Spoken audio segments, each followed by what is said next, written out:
Kabit na po natin itong bridge diode niya. Yan.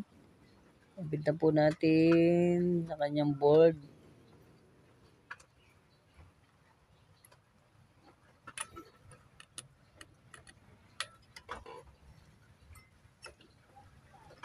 Yan po, medyo nakalihis ang isa.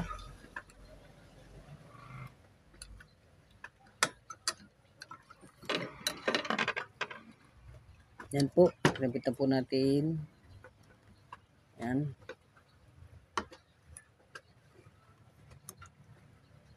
Sagad po natin. Yan po, atin na pong hinangin. Hinangin po natin.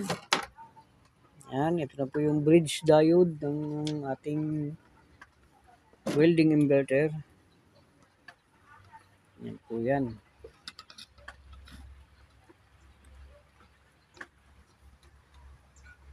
Yan po, ating pong hinangin.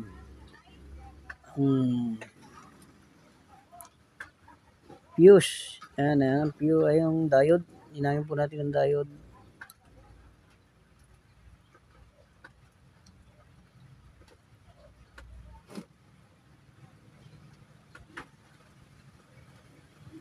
Yan po, tiyaga-tiyaga po sa diode.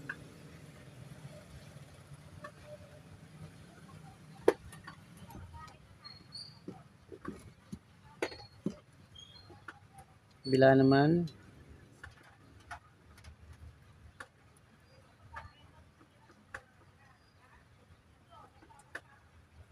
Yan po.